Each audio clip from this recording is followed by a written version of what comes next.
Муж меня сегодня выгуливает. Сюрприз для меня решил сделать. Привез меня в казино. У нас в Тахон Рэнч, ну, как бы недалеко от нашего городка, есть вот такое местечко, казино. Потому что здесь земля индейцев. И, как правило, они ставят казино и зарабатывают деньги. Ну и на земле здесь очень много фермерских хозяйств. Вот мы их проехали все. Час езды от нашего городка.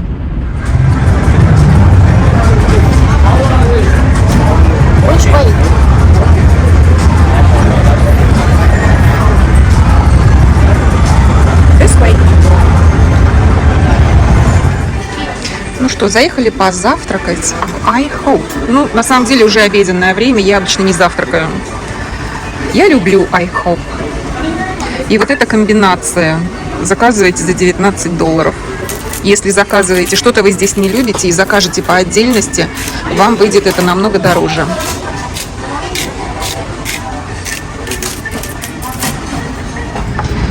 Мы находимся рядом с аутлетом Тахон Рэнч.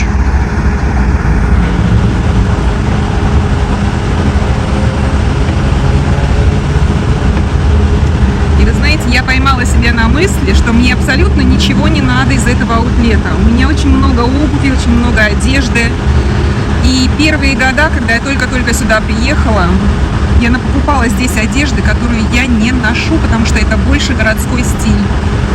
И мужу говорю: давай поехали, по полям поездим. Не хочу тратить время на аутлет. Слишком много одежды. У меня 3 шкафа забиты одеждой, а ношу я только самую удобную одежду. Мы едем в горах, горная дорога. И мне, знаете, пришла такая мысль. Здесь ведь мало кто ездит по этой дороге. Но я думаю, покажу вам, в каком состоянии горная дорога в Калифорнии, по которой очень мало кто ездит. Так, и сбоку, если видно немножко, это у нас Лава Рок. Когда снег здесь бывает, разбрасывают, ну, как в Финляндии, знаете, гранит, то в Калифорнии у нас используют Лава Рок.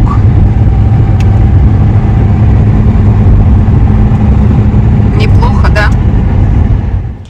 Сегодня я решила приготовить фасоль с курицей. Невероятно вкусное блюдо. Для этого нам нужна фасоль лима. Она бывает зеленая, а бывает вот такая вот.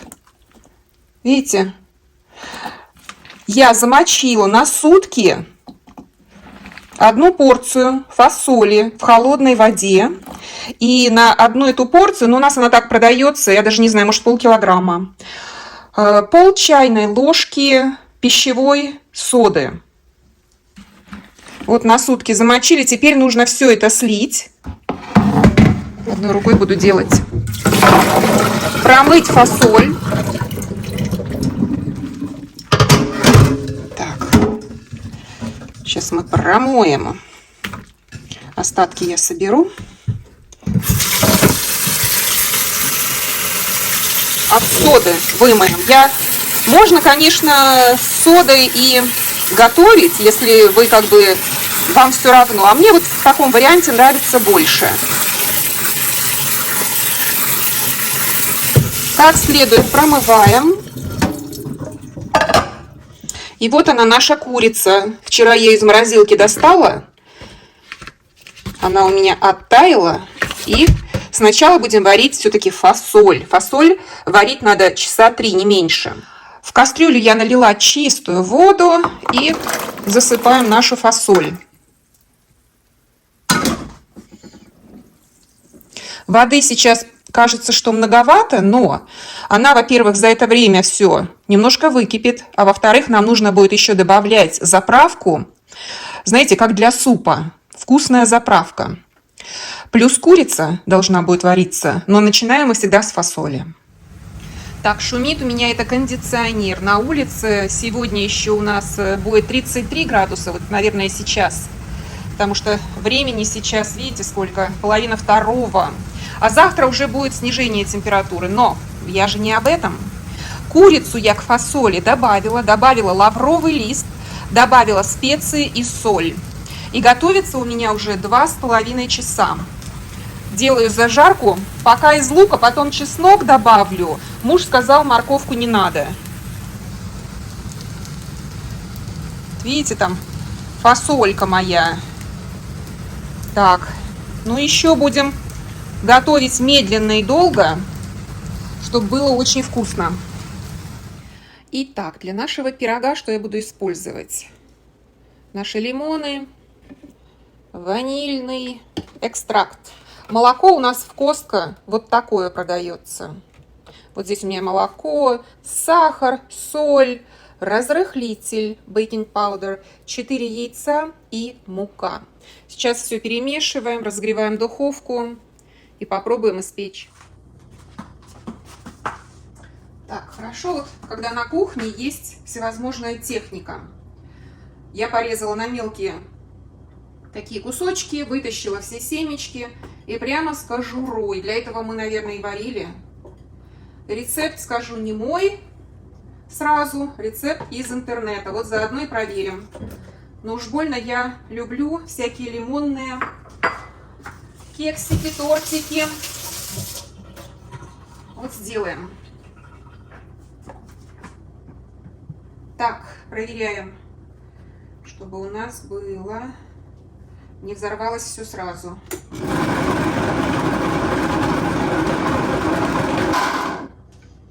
Так, добавим теперь молочка, чтобы он был более жидкий. Ох, аромат! Чтобы легче было прокрутить. Ну, я так, знаете, на глаз, ну, у меня где-то 100 миллилитров пока что, а потом, может быть, и больше надо будет добавить. Пока так.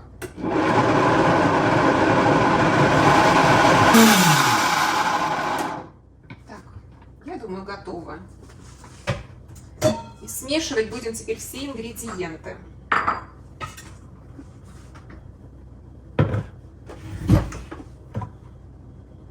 Пахнет вкусно. Лимоны у меня, наверное, самые обычные лимоны, но такие не очень толстокожие. Так, надо взять лопаточку, чтобы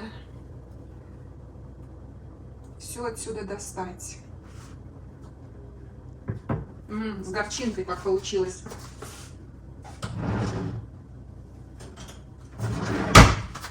Возьмем лопатку.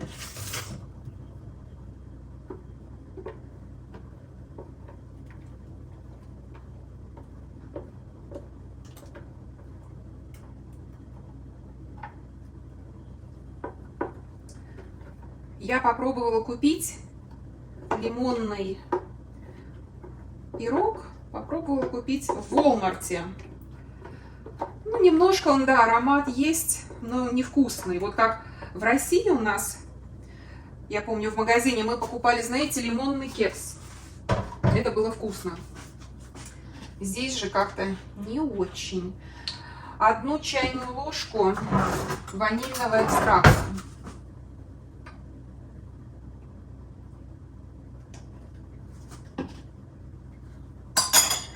И поскольку у нас здесь кислоты достаточно много, то разрыхлитель или там, ну нет разрыхлителя, возьмите там, я не знаю, соду. Так, ну возьму, наверное, вот так, пол чайной ложки. У меня разрыхлитель. Так, и гаситься все это дело будет за счет кислоты. Теперь сахар. Ну, добавим так, 100-150 миллиграмм, перемешаем. Потом будем все равно пробовать на вкус. Потому что я хотела бы сделать сладкий, но такой, знаете, не приторно сладкий. Так, теперь нам надо влить сюда яйца. Поскольку я взяла много лимонов, у меня получится такой объем большой. Поставим, ну сколько, положим мы 3-4 яйца.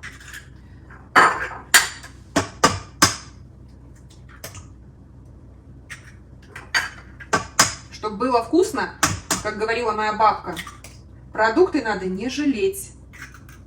Мы когда приезжали в деревню, и я уж не знаю, в Белоруссии, в деревне, в Гомельской области, а жили мы в Мурманской области, там я выросла, там я школу закончила, и мои родители туда переехали, когда мне было 1 год.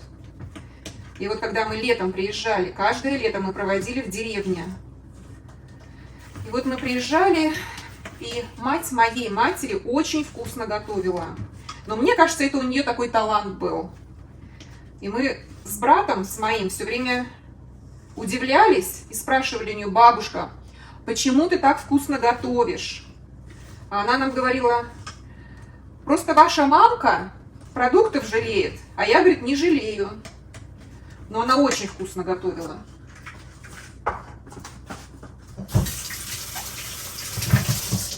А мамка моя, на самом деле, я уж не знаю, зачем она вообще замуж выходила. Детей она терпела, но не любила. Вот. Готовить она готовила, каждый день готовила. Мой отец готовил только, если моя мать уезжала куда-то в командировку. И мой отец готовил только картофельный суп. Больше никогда и ничего он не готовил. Вот. И моя мать говорила: я ненавижу готовку. Думаю, зачем она вообще замуж выходила? Ну, в общем, кладу, ребятушки, на глаз, потому что тесто должно быть такое, знаете, как на бисквит, может быть. Только яйца мы не взбиваем здесь. За счет разрыхлителя тесто должно будет подняться. Оно не должно быть очень густым, такое жидкое, не знаю, как консистенция сметаны, но не очень густой. Вот.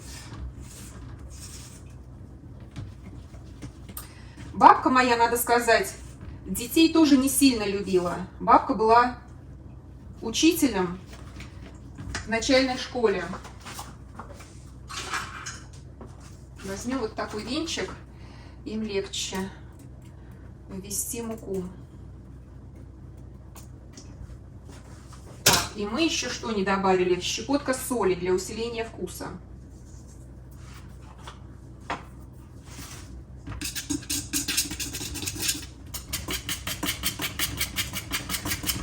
Так, все теперь надо перемешать. Нужно включить духовочку. Так, духовочка у меня находится вот здесь. Так, уровень меня устраивает. Это я отсюда пока уберу, мне это не надо. И здесь выбираем бейк. 350 это 180 градусов. Старт. Теперь мне нужно найти формы для выпекания.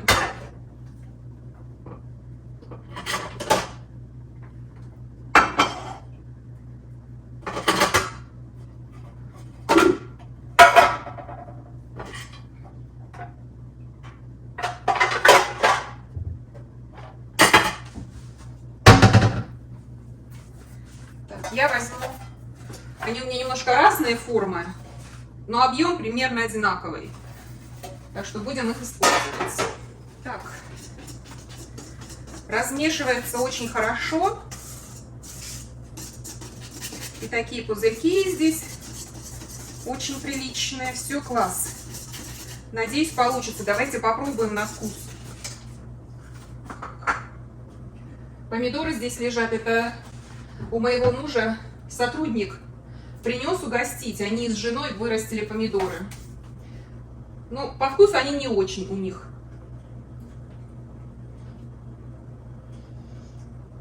Такой насыщенный, кисло-сладкий вкус. Больше кислый, чем сладкий. Все, как я люблю.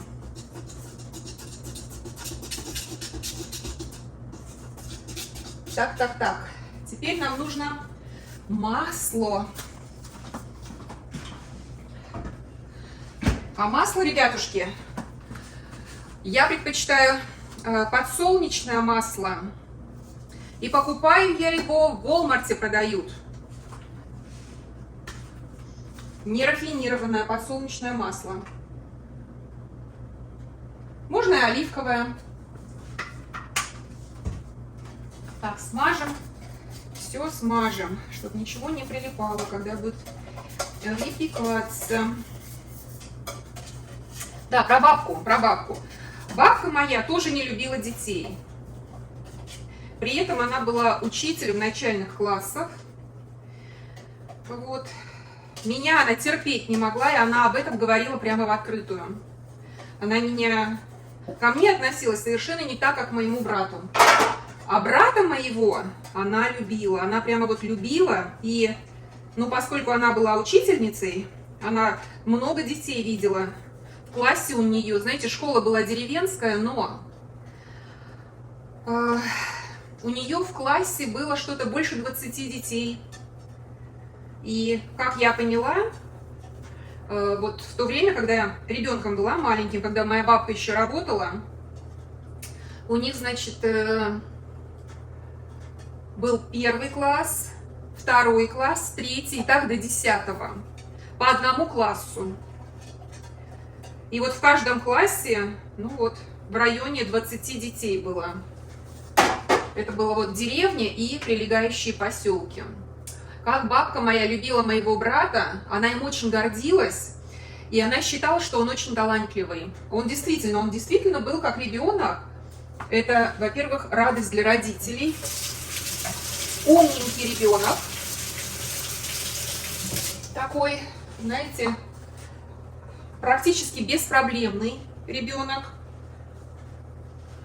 И учился хорошо, и рисовал он так хорошо. Моя бабка все всем рассказывала, как он хорошо учится, как он хорошо рисует. И усидчивый очень ребенок был. Я была очень неусидчивая.